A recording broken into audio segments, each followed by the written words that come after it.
एक महत्वाची बातमी, गिरीश महाजनांना मंत्रिमंडळात घ्यायला केंद्रीय समितीचा विरोध होता। कारण राज्याचे आपत्ती व्यवस्थापन मंत्री गिरीश महाजन सरकारमधील सर्वात भ्रष्ट मंत्री आहेत असा खळबळजनक आरोप खासदार संजय राऊत यांनी केलाय। गिरीश महाजन हे फडणवीसांच्या मंत्रिमंडळातील अत्यंत भ्रष्ट मंत्री आहेत।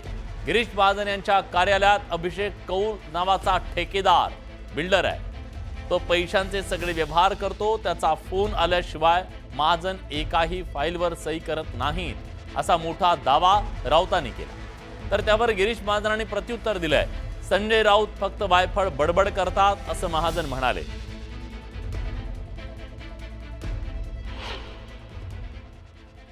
मंत्र्यांच्या मंत्रालयामध्ये अभिषेक कौल नावाचे व्यक्ती कोण आहे? हा एक ठेकेदार आहे, बिल्डर आहे।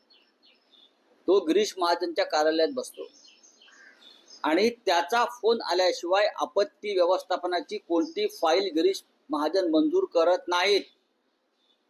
हा अभिषेक कौल सगळे व्यवहार बाहेर करतो, त्याच्याकडे पैसे जमा करायचे। आपत्ती व्यवस्थापन हा सामान्य माणसाशी संबंधित खातं आहे, लक्षात घ्या। 350 फाईल गिरीश महाजन यांच्या मंत्रालयामध्ये पडून आहेत, करंट आहे। 350 फाईलचे व्यवहार व्हायचे आहेत आणि सगळे व्यवहार मिस्टर फडणवीस, लक्षात घ्या मी काय सांगतोय ते, आणि सगळे व्यवहार हा अभिषेक कौल नावाचा ठेकेदार आणि बिल्डर जो नेमलेला आहे गिरीश महाजन यांनी, तो करतोय। त्यांनी आपत्ती विभागामध्ये 350 फाईल पडू द्यायला सांगितलेलं आहे। माझी आपल्याला सगळ्यांना विनंती पत्रकारांना की माझ्या ऑफिसमध्ये जा। आता कोणावर विश्वास ठेवायचा, मी त्यांना तर काही सांगू शकत नाही। तर तुम्हीच ऑफिसमध्ये जा, माझ्या ऑफिसमध्ये किती फाईल पेंडिंग आहे ते बघा। 209 फाईल आतापर्यंत माझ्याकडे आलेल्या होत्या मंत्रिपदाचा भार घेतल्यापासून।